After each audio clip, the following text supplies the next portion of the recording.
یہ رمضان کا آخری عشرہ چل رہا ہے۔ اما عائشہ صدیقہ رضی اللہ تعالیٰ عنہ پوچھتی ہیں یا رسول اللہ صلی اللہ علیہ وسلم، اگر مجھے پتہ چل جائے کہ آج شب قدر ہے، اس عشرہ میں اللہ نے شب قدر کو نازل فرمایا ہے، تو اما عائشہ صدیقہ پوچھتی ہیں یا رسول اللہ صلی اللہ علیہ وسلم، اگر مجھے پتہ چل جائے آج شب قدر ہے، میں اللہ سے کون سی دعا مانگوں؟ تو پیارے پیغمبر صلی اللہ علیہ وسلم نے فرمایا عائشہ یہ دعا مانگنی ہے، اللہم انکا عفو کریم تحب العفو فاعف عنی، اے اللہ تو درگزر کرنے والا ہے، معاف کرنے والا ہے، معافی کو پسند کرتا ہے، کریم ذات ہے تیری، یا اللہ میں تجھ سے معافی مانگتی ہوں، مجھ کو معاف فرما۔ اما عائشہ صدیقہ رضی اللہ تعالی عنہا نے امت پر احسان فرمایا کہ پیارے پیغمبر صلی اللہ علیہ وسلم سے پوچھ کر کہ اگر شب قدر کسی کو معلوم ہو جائے تو ہمیں کون سی دعا کرنی چاہیے؟ تو ہر آدمی کو یہ دعا کرنی چاہیے، اللہم انکا عفو کریم تحب العفو فاعف عنی، کہ یا اللہ تو معافی کو پسند کرتا ہے، تو معاف کر کے پسند کرتا ہے، ہم معافی مانگتے ہیں، ہمیں معافی عطا فرما، تو کریم ذات ہے۔ اما عائشہ صدیقہ رضی اللہ تعالیٰ عنہ فرماتی ہیں کہ جب رمضان المبارک کا مہینہ آتا، آخری عشرہ آتا، تو پیارے پیغمبر صلی اللہ علیہ وسلم اپنے تہمد کو باندھ لیتے، بلکہ کیا کرتے؟ اللہ کی عبادت میں مشغول رہے، اور گھر والوں کو بھی جگا دیتے کہ اللہ کی کیا کرو؟ عبادت کرو۔ یہ عبادت کی راتیں چل رہی ہیں، اور اس لیے کہ شب قدر پیارے پیغمبر صلی اللہ علیہ وسلم نے جو فرمائی ہے نا، وہ فرمایا کہ وہ آخری عشرہ کی تاک راتوں میں اس کو تلاش کرو۔ اللہ رب العزت قرآن پاک میں فرماتے ہیں انا انزلناہ فی لیلۃ القدر، بے شک ہم نے اس قرآن کو شب قدر کی رات میں اتارا ہے۔ وما ادراک ما لیلۃ القدر، اے میرے پیارے پیغمبر صلی اللہ علیہ وسلم آپ کو کیا معلوم شب قدر کی رات کیا چیز ہے؟ وما ادراک ما لیلۃ القدر، لیلۃ القدر کی رات کیا ہے؟ فرمایا لیلۃ القدر خیر من الف شہر، ایک شب قدر کی رات کی عبادت 1000 مہینوں سے بڑھ کر ہے۔ تنزل الملائکہ، اس رات ہوتا کیا ہے؟ تنزل الملائکہ، اللہ کے فرشتے آسمان سے زمین پر اترتے ہیں، لوگوں کی عبادت کو دیکھتے ہیں، جو بھی شب قدر کی رات عبادت کر رہا ہوتا ہے، جبریل امین اور اس کے ساتھ جو فرشتے وہ اس سے مصافحہ کرتے ہیں، اللہ فرشتوں کو زمین پر بھیجتے ہیں۔ کیوں؟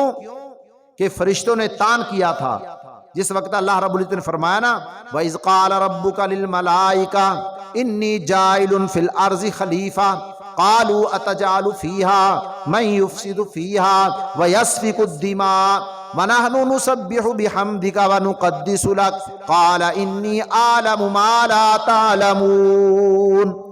اللہ نے اس انسان کو پیدا کرنے سے پہلے فرشتوں سے مشورہ لیا، اے میرے فرشتوں میں ایک انسان بنانے لگا ہوں، ایک انسان پیدا کرنے لگا ہوں، انسان کو پیدا کر کے اور اس دنیا کا خلیفہ بنانا چاہتا ہوں، اپنا نائب بنانا چاہتا ہوں، اپنا قاصد بنانا چاہتا ہوں، تمہاری کیا رائے ہے؟ تمہارا مشورہ کیا ہے؟ فرشتوں بتاؤ۔ تو فرشتوں نے کیا کہا؟ وَإِذْ قَالَ رَبُّكَ لِلْمَلَائِكَةِ إِنِّي جَاعِلٌ فِي الْأَرْضِ خَلِيفَةً، اللہ نے فرمایا میرے فرشتوں میں اپنا خلیفہ بنانا لگا ہوں انسان کو۔ قَالُوا أَتَجْعَلُ فِيهَا مَن يُفْسِدُ فِيهَا وَيَسْفِكُ الدِّمَاءَ، فرشتے کہا یا اللہ انسان کو نہ بنا، یہ لڑائیاں کریں گے، یہ آپ کی حکم عدولی کریں گے، آپ کی نافرمانیاں کریں گے، یہ تو آدمیوں کو ایک دوسرے کو قتل کریں گے، یا اللہ ہم وَنَحْنُ نُسَبِّحُ بِحَمْدِكَ وَنُقَدِّسُ لَكَ، یا اللہ ہم تیری پاکی بیان کرتے ہیں، تیری عبادت کرتے ہیں۔ قَالَ إِنِّي أَعْلَمُ مَا لَا تَعْلَمُونَ، اللہ نے فرمایا میرے فرشتوں جو میں جانتا ہوں تم نہیں جانتے۔ انہوں نے یہ اعلان کیا تھا اس انسان پر، یا اللہ نہ بنا، یہ خون ریزیاں کرے گا، یہ انسان لڑائی کرے گا، یہ فساد کرے گا۔ اللہ پاک فرشتوں سے کہتے ہیں چلو جاؤ، اب زمین پر میرے بندوں کو دیکھو، کوئی رکوع کر رہا ہے، کوئی سجدہ کر رہا ہے، کوئی قرآن کی تلاوت کر رہا ہے، کوئی ذکر کر رہا ہے۔ اللہ پاک فرماتے ہیں میرے فرشتوں دیکھو میرے بندے میری کیا کر رہے ہیں؟ عبادت کر رہے ہیں۔ اور تم تو کہتے تو انسان کو نہ بنا، اے فرشتوں یہ دیکھو میرے بندے مسجد میں آئے ہوئے ہیں، اللہ کا قرآن سن رہے ہیں، کوئی تراویح میں قرآن سن رہا ہے، کوئی تراویح حافظ قرآن سنا رہا ہے، کوئی جمعہ پڑھنے کے لیے آئے ہوئے ہیں، قرآن کی تلاوت سننے کے لیے آئے ہوئے ہیں، کوئی اللہ کے رسول کی بات سننے کے لیے آئے ہوئے ہیں۔ تو اللہ پاک کیا فرماتے ہیں؟ میرے فرشتوں جو میں جانتا ہوں تم نہیں جانتے۔ تو اس لیے پیارے پیغمبر صلی اللہ علیہ وسلم فرماتے ہیں کہ یہ مہینہ وہ مہینہ ہے کہ اللہ کو اپنی نیکی دکھلاؤ، اللہ کو اپنی نیکی جتلاؤ، اللہ خوش ہوتے ہیں۔ اللہ فرشتوں سے کہتے دیکھو میرا بندہ سارا دن روزے سے رہا، سارا دن بھوکا رہا، سارا دن پیاسا رہا، اور شام ہوتی ہے آدمی روزہ افطار کرتا ہے، عشاء کا وقت ہوتا ہے، عشاء کی نماز پڑھنے کے بعد آدمی کیا کرتا ہے؟ تراویح کے اندر کھڑے ہو کر کے اللہ کا قرآن سنتا ہے۔ اللہ پاک فرماتے میرے فرشتوں دیکھو سارا دن میرا بندہ بھوکا رہا، سارا دن پیاسا رہا، شام ہوئی آرام کا وقت ہے، اس نے کیا کرنا تھا؟ نیند کرنی تھی، آرام کرنا تھا، سارے دن کا تھکا ہوا، سارے دن کا پریشان، لیکن اس وقت رات کا وقت ہے، عشاء کی نماز ادا کی گئی ہے، اب کھڑا ہو کر کے اللہ کے گھر میں قرآن کی تلاوت سن رہا ہے۔ دیکھو اللہ فرشتوں سے یہ بات دکھاتے ہیں، ان کو بتاتے ہیں میرے بندے یہ کس لیے کھڑے ہیں؟ یہ تو قرآن کی تلاوت سن رہے ہیں، یہ تو اللہ کا ذکر کر رہے ہیں۔ آقا فرماتے ہیں اپنی عبادت زیادہ سے زیادہ کرو۔ تو اس لیے پیارے پیغمبر صلی اللہ علیہ وسلم آخری عشرے میں تو ساری رات کیا کرتے؟ جاگتے، اللہ کی عبادت میں، اللہ کی عبادت کر رہے ہیں، نماز ادا کر رہے ہیں، ذکر اذکار کر رہے ہیں۔ تو اللہ رب العزت فرشتوں پر فخر کرتے ہیں، یہ میرے بندے دیکھو یہ عبادت کرتے ہیں۔ تو اللہ رب العزت فرماتے ہیں تنزل الملائکہ، شب قدر کی رات کیا ہوتا ہے؟ فرشتے آسمان سے اترتے ہیں، والروح فیہا، اور جبریل امین ان کے ساتھ اترتے ہیں۔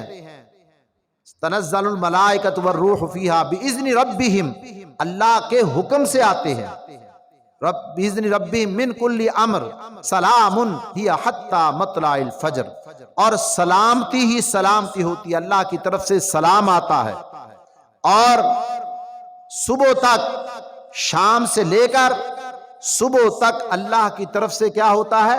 سلامتی اترتی رہتی ہے۔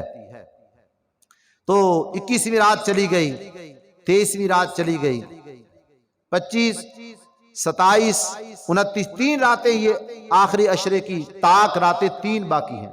تو ہمیں چاہیے زیادہ سے زیادہ کیا کریں؟ ان راتوں میں عبادت کریں، کہ 1000 مہینوں تک کی عبادت کا ثواب اللہ ایک رات میں عطا فرما دیتے ہیں۔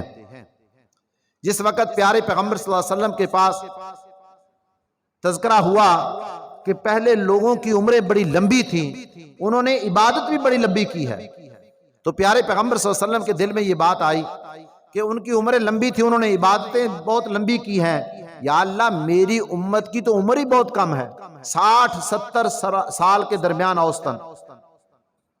نوح علیہ السلام کا واقعہ آتا ہے نا، ان کے پاس مائی آئی، کہنے لگی یا حضرت میرے بیٹے چھوٹے چھوٹے ہو کر کے فوت ہو جاتے ہیں۔ پوچھا کتنی عمر کے؟ کہ کوئی 400 سال کا، کوئی 500 سال کا ہو کے فوت ہو جاتا ہے۔ تو نوح علیہ السلام نے فرمایا کہ آخر الزمان نبی آئیں گے اور ان کی امت کی عمریں ہوں گی 60-70 سال اوسطاً ان کی عمر ہوگی۔ بھائی کہنے لگے یا حضرت پھر ان کو مکان بنانے کی ضرورت تو پیش نہیں آئے گی؟ نوح علیہ السلام فرمانے لگے وہ تو پکے مکان بنائیں گے، وہ تو کئی منزلیں اور وہ تو کئی بلڈنگیں بنائیں گے۔ بھائی کہنے لگے یا حضرت اگر مجھے پتہ چل جائے کہ میری 60-70 سال عمر ہے، کہنے لگی میں تو کسی درخت کے نیچے بیٹھ کے گزارا کر لوں، یہ بھی کوئی عمر ہے؟ تو جس وقت میرے اور آپ کے نبی امام الانبیاء محبوب کبریا حضرت محمد الرسول اللہ صلی اللہ علیہ وسلم کے سامنے یہ تذکرہ ہوا کہ پہلی امتیں ان کی عمریں لمبی تھی، انہوں نے عبادت بھی زیادہ کی ہے، یا اللہ میری امت کی عمر بھی کم ہے، وہ تو عبادت بھی کم کریں گے۔